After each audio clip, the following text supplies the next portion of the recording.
Shalom, selamat pagi, salam sejahtera bagi kita sekalian.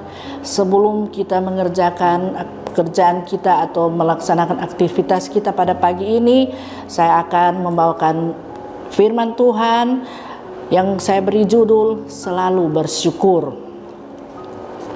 Ada sebuah cerita seekor gagak yang tinggal di hutan yang merasa sangat puas dengan hidupnya.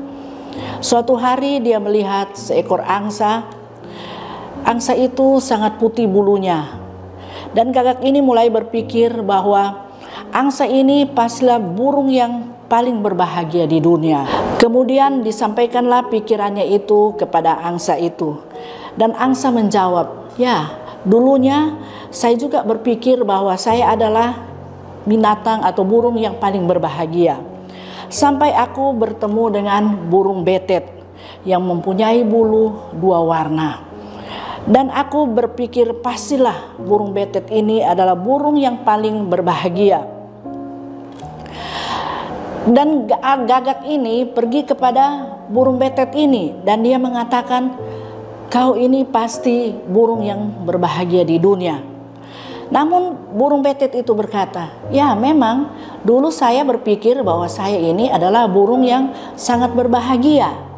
Tetapi ketika saya melihat burung merak yang bulunya bermacam-macam warna, maka dia mulai berpikir, ternyata burung merak ini adalah burung yang paling berbahagia." Kemudian gagak pun menemui merak. "Kamu sangat cantik. Ribuan orang datang melihatmu. Beda dengan saya. Mereka mengusir saya kalau mereka melihat saya. Pasti kamu merak burung yang paling berbahagia."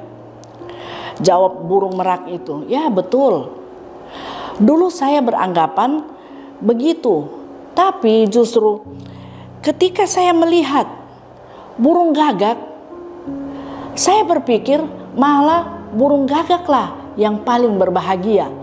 Karena kecantikan saya ini, maka saya dikurung. Saya tidak bisa berbuat apa-apa. Tapi burung gagak dapat lari kemana-mana, dapat terbang kemana-mana dan bebas kemana-mana." Saudara-saudara sekalian, seperti burung-burung inilah problem kita sebagai manusia. Kita hanya bisa membanding-bandingkan hidup kita dengan orang lain. Kita tidak menghargai apa yang Tuhan sudah berikan. Akhirnya membawa kita tidak bahagia. Berhentilah membandingkan diri kita dengan orang lain. Dan selalu bersyukur untuk apapun yang ada dalam hidup kita. Dalam 1 Tesalonika 5 ayat 18, mari kita baca 1 Tesalonika 5 ayat 18. Berbunyi, "Mengucap syukurlah dalam segala hal, sebab itulah yang dikehendaki Allah di dalam Kristus Yesus bagi kamu." Inilah kehendak Tuhan bagi orang percaya, yaitu bersyukur. Banyak orang berkata sangat mudah mengucap syukur karena itu hanya kata-kata. Tapi kenyataannya mengucap syukur adalah perbuatan yang sangat sulit kita lakukan. Jangankan ketika kita dalam keadaan sakit, susah, stres, dan berbeban berat.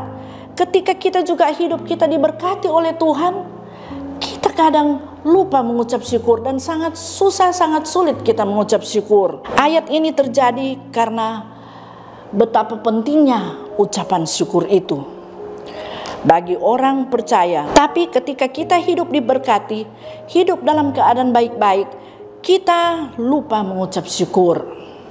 Ayat ini terjadi karena betapa pentingnya ucapan syukur bagi kehidupan orang percaya. Karena pentingnya ucapan syukur kepada Tuhan, maka Daud menulis dalam Mazmur 9 ayat 2. Situ dikatakan, "Aku mau bersyukur kepada Tuhan dengan segenap hatiku. Aku mau menceritakan segala perbuatanmu yang ajaib." Bila kita merenungkan kasih dan kebaikan Tuhan, tidak ada alasan untuk tidak bersyukur kepada Tuhan. Ucapan syukur harusnya seperti nafas hidup kita yang tidak pernah berhenti. Jangan hanya ketika kita mengalami hal-hal yang baik dari Tuhan. Ketika kita dapat berkat, baru kita mengucap syukur. Tetapi ketika kita mengalami kekecewaan, keputusasaan, mulailah kita bersungut-sungut, mengomel, bahkan kita berani menuduh dan menyalahkan Tuhan seperti yang dibuat oleh bangsa Israel. Pelajaran pagi ini buat saudara dan saya, hal-hal yang baik atau buruk, keberhasilan atau kegagalan, sakit atau sehat, dalam kelimpahan atau kekurangan, dalam duka ataupun suka, kita harus mengucap syukur, karena itu perintah dan kehendak Tuhan yang harus kita taati. Satu hal yang seharusnya menguatkan kita adalah Allah turut bekerja dalam segala sesuatu untuk mendatangkan kebaikan. Dalam Roma 8 ayat 28. Karena itu tetaplah kita mengucap syukur apapun keadaannya. Amin buat firman Tuhan. Mari kita berdoa. Tuhan, terima kasih firman-Mu mengingatkan kami betapa pentingnya mengucap syukur. Kami sadar sering lalai untuk bersyukur, tapi firman-Mu mengingatkan kami, apapun terjadi, kami akan selalu bersyukur, karena apa yang Tuhan buat, semua itu baik adanya. Terima kasih Tuhan Yesus, Tuhan terlalu baik. Haleluya. Amin.